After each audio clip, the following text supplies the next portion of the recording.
Okay, Assalamualaikum dan selamat pagi. Hari ini seperti yang dijanji, kita akan masuk tajuk baru iaitu tajuk kadar tindak balas. Hari ini cikgu berada di sekolah, jadi cikgu guna mobile data cikgu, harap-harap tak ada masalah dari segi lain. So, kita masuk bahagian yang pertama hari ini iaitu penentuan kadar tindak balas. Okey. So, sebelum kita pergi lanjut kepada tajuk, so bila kita tengok perkataan kadar dekat sini, okey, maka awak pernah dengar kan perkataan kadar ya. Kadar ni kalau kita belajar dalam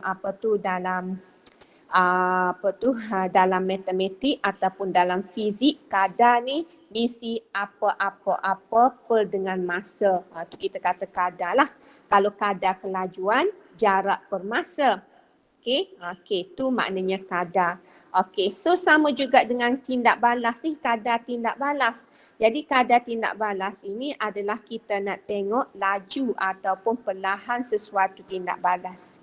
Kita dah belajar ada banyak tindak balas. Okey, dalam tajuk acid base kita belajar tindak balas kan, daripada sifat-sifat asid, daripada pembentukan garam, penyediaan garam, daripada ujian cation, ujian anion, kita dah belajar banyak dah tindak balas. Okey.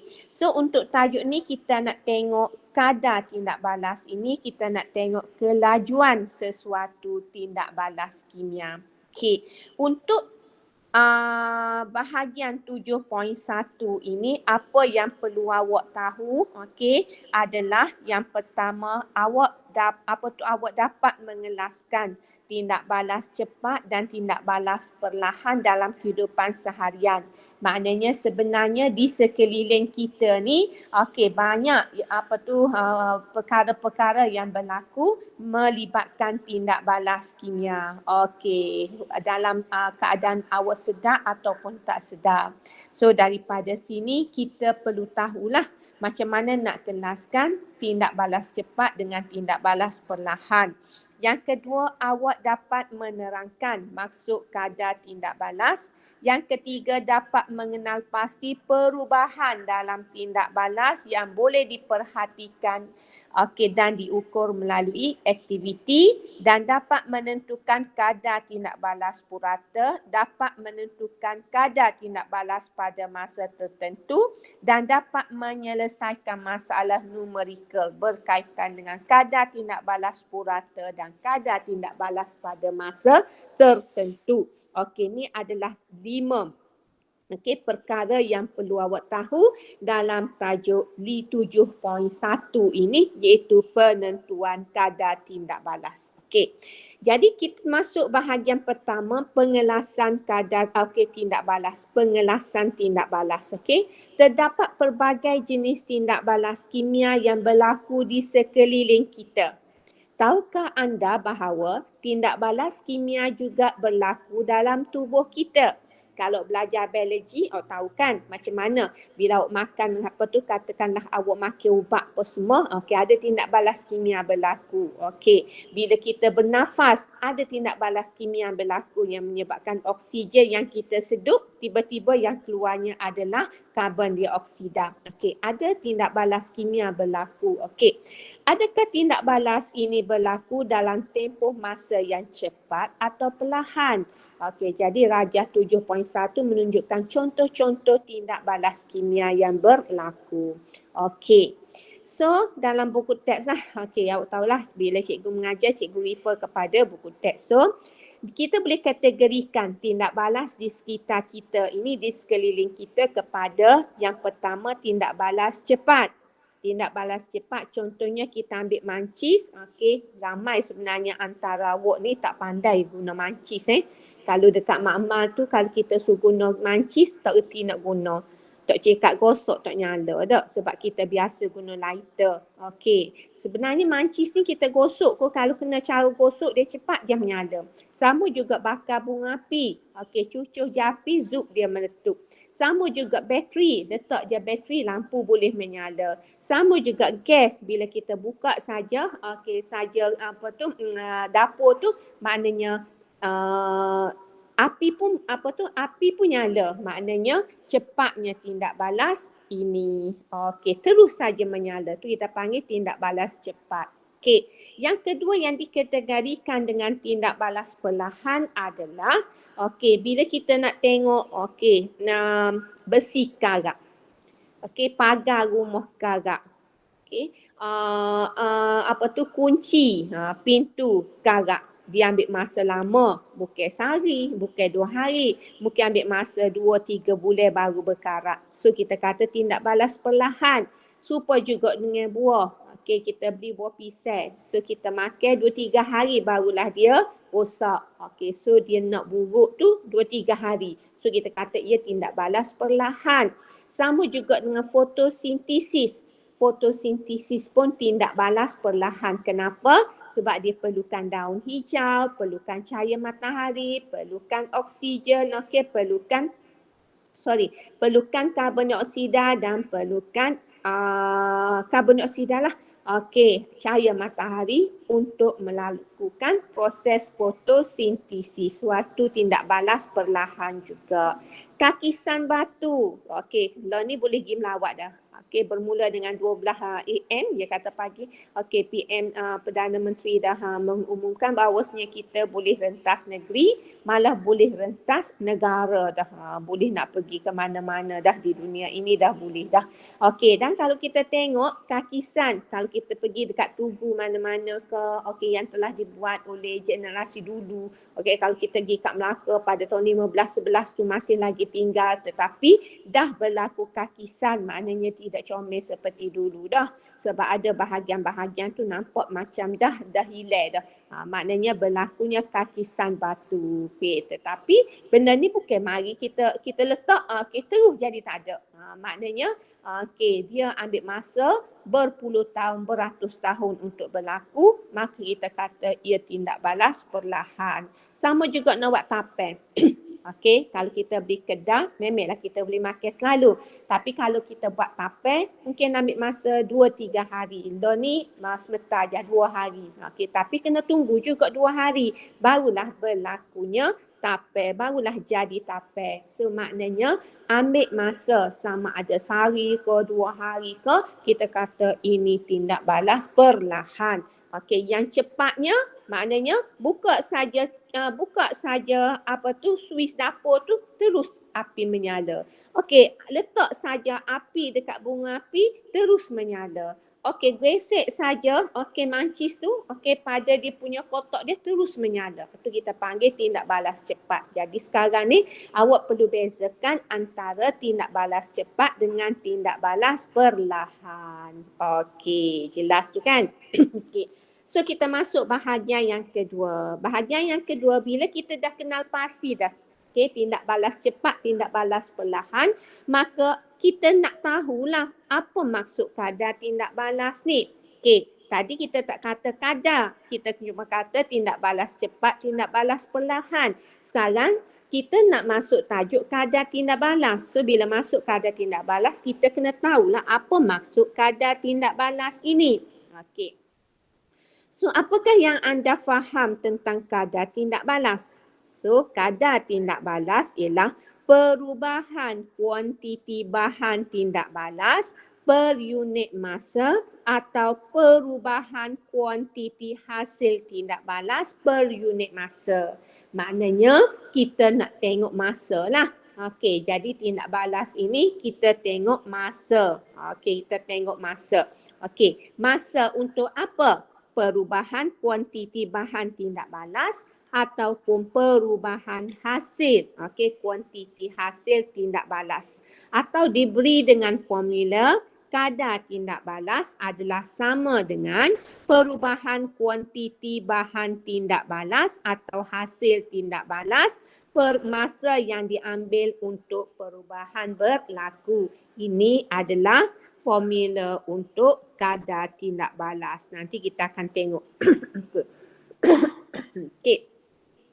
Kuantiti bahan tindak balas yang digunakan ini, kuantiti bahan ini akan berkurang. Tetapi kuantiti hasil akan bertambah.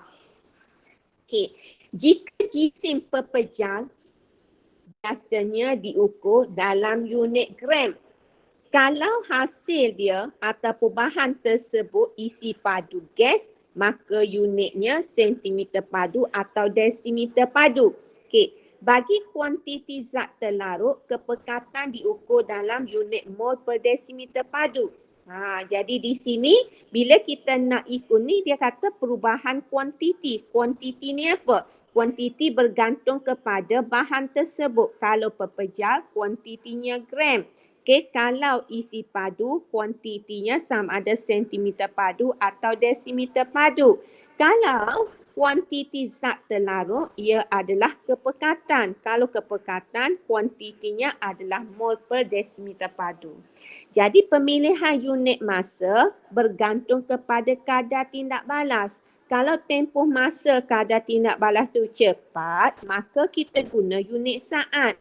Okey, tetapi kalau tindak balas itu perlahan, kita guna minit.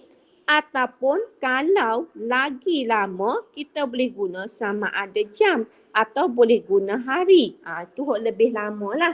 Tapi kalau bersetakat dalam makmal, kita guna sama ada saat ataupun minit untuk mewakili masa. Okey, jadi dengan itu, unit bagi kadar tindak balas boleh jadi gram per saat ataupun gram per minit, ataupun kalau isi padu, sentimeter padu per saat ataupun sentimeter padu per minit, ataupun kalau kepekatan, okey, mol per desimeter padu per saat ataupun mol per desimeter padu per minit. Okey, ini adalah untuk kadar tindak balas. Okey, jelas ke tidak ni? Jelas ke tidak? Tak ada suara? Jelas. Okey. Kecek lah. Dah lah cikgu tak nampak muka awak. Dengar suara pun tak apalah. Okey. So kita tengok kimia dan kita. So dalam kilang pembuatan bahan kimia, seorang jurutera kimia perlu mengetahui secara tepat tentang kadar tindak balas yang berlaku atau tempoh masa yang diperlukan bagi tindak balas itu selesai. Dalam erti kata lain, jurutera kimia perlu mahir tentang kadar tindak balas yang berlaku.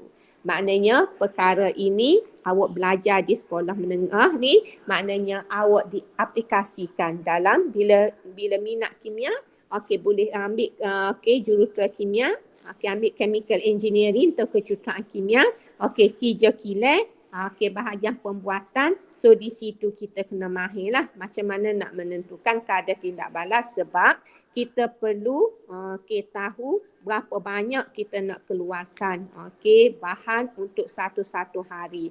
Jadi kita kena tahu masuk berapa, keluar berapa. Jadi daripada situlah kita kena manipulate dia punya kadar tindak balas supaya dapat hasil dia seperti yang kita nak. Okey, tu bila kita dah masuk bidang kerjaya nanti. Okey, so untuk peringkat SPN kita hanya perlu belajar kadar tindak balas ni kita nak ukur lagu mana. Okey, kita nak tengok apa bila kita nak cari kadar tindak balas. Okey, contoh yang pertama dia bagi kat sini. Cikgu Sani cari video. Video tu cikgu dah rekod dah sebenarnya dah. Lepas tu tak ada pula dalam komputer. Tak apalah, kita tengok mula. Kita Google semula. So, okey. Contoh yang pertama, dia bagi tindak balas antara asid dengan kalsium karbonat. Kau ni kita belajar dah masa tajuk sifat kimia bagi asid, iaitu asid bertindak balas dengan logam karbonat hasilkan garam, gas karbon dioksida dengan air. So kalau kita buat persamaan kimia, HNO3 react dengan kalsium karbonat. So hasilnya adalah CaNO3 tu iaitu garam campur dengan karbon dioksida dengan air. Gitu. Bila kita buat persamaan kimia dia. Ni tindak balas ini. Jadi macam mana kita nak cari kadar tindak balas? Sebenarnya bila kita letak kalsium karbonat ni dalam asid, kita akan dapati gas karbon dioksida terbebas. Maka bila kita letak atas neraca penimbang, kita akan dapati jisim berkurang sebab kalsium karbonat sudah bertindak balas dengan asid menghasilkan gas karbon dioksida. Jadi di sini kita boleh ukur pengurangan jisim bahan tindak balas. Macam mana kita nak ukur pengurangan jisim bahan tindak balas? Kita letak di atas neraca penimbang. So bila kita letak atas neraca penimbang, kita akan nampaklah ni dia punya jisim dia berkurang. Okey, berkurang dengan masa. Okey, ni salah satu daripada kaedah macam mana kita nak cari kadar tindak balas. Okey. Yang kedua, Yang kedua kita nak sukat dari segi penambahan isi padu gas. Okey, cara dia lagu mana? Kita guna picagari. Kita pun react. Okey, eksperimen tindak balas ini sudah belajar dalam tajuk acid base. Iaitu asid bertindak balas dengan logam, iaitu magnesium. Hasilnya adalah garam. Magnesium ambil Cl. So, MgCl2 plus gas hidrogen. Ni memang kena ingat. Asid bertindak balas dengan logam, hasilnya garam dengan gas hidrogen. Balance tak sini. Maka di sini dia nak cari isi padu gas yang terbebas dengan massa. Jadi apa yang kita buat, okey, dia letaklah bahan tindak balas itu dalam kelalangkun, lepas tu tutup dengan gabus, lepas tu alihkan gas, okey, masuk dalam picagari. Dan kita akan dapati umbuh picagari ni bergerak. Umbuh picagari bergerak ni bila gas gas hidrogen memenuhi picagari. Jadi picagari ni geraklah, umbuh ni akan gerak, akan tertolak ke belakang. Jadi berapa banyak umbuh ni bergerak, itu adalah isi padu bagi gas hidrogen yang terbebas. Jadi isi padu gas hidrogen terbebas bahagi dengan massa, maka dapatlah kita cari kadar tindak balas tetapi dengan kaedah penambahan isi padu gas ataupun penambahan hasil tindak balas. Ini kaedah yang kedua. Okey. Seterusnya, okey, kat sini dia bagi dua kaedah saja. Macam mana kita nak cari kadar tindak balas. Yang pertama, kita boleh tengok pengurangan jisim. Yang kedua, kita boleh tengok penambahan isi padu. Okey, isi padu hasil tindak balas. Okey, so kita tengok apa yang Lesa Kimia kata kat sini. Okay, so dia kata perubahan-perubahan lain yang boleh diukur, diperhati dan diukur. Yang pertama, perubahan tekanan berlaku dalam tindak balas bergas. Perubahan tekanan ini dapat diukur dengan tolok tekanan. Okey, perubahan tekanan boleh diukur dengan tolok tekanan. Okey, manakala perubahan kokondasian elektrolit, okey, elektrik elektrolit berlaku bagi tindak balas yang melibatkan ion-ion bergerak bebas. So, ammeter digunakan untuk mengukur perubahan kokondasian elektrik elektrolit. Okey, kemudian perubahan nilai pH pun boleh juga bagi tindak balas yang melibatkan asid dengan alkali dalam larutan aqueous, di mana meter pH diguna untuk mengesan perubahan nilai pH dengan massa. Jadi di sini bukan saja kita terikat nak cari kadar tindak balas, kita terikat dengan tiga ni saja kan. Sama ada jisim, isi padu, kepekatan, tetapi boleh juga menggunakan perkara-perkara ini. So apa dia? Yang pertama boleh tengok perubahan tekanan. Yang kedua boleh tengok perubahan kokondasian elektrik, iaitu tengok bacaan ammeter. Yang ketiga boleh tengok perubahan nilai pH, iaitu tengok pH meter. Okey, itu juga boleh kita guna untuk mencari kadar tindak balas. Tetapi kaedah ini tidak familiar lah bagi kita di dalam makmal. Okey. So, kita pergi kepada aktiviti. Macam mana kita nak mengukur masa tindak balas berdasarkan kepada beberapa perubahan yang boleh diperhatikan dan diukur. Okey, untuk yang ni, asid sulfit dengan ketulan makmal. Okey.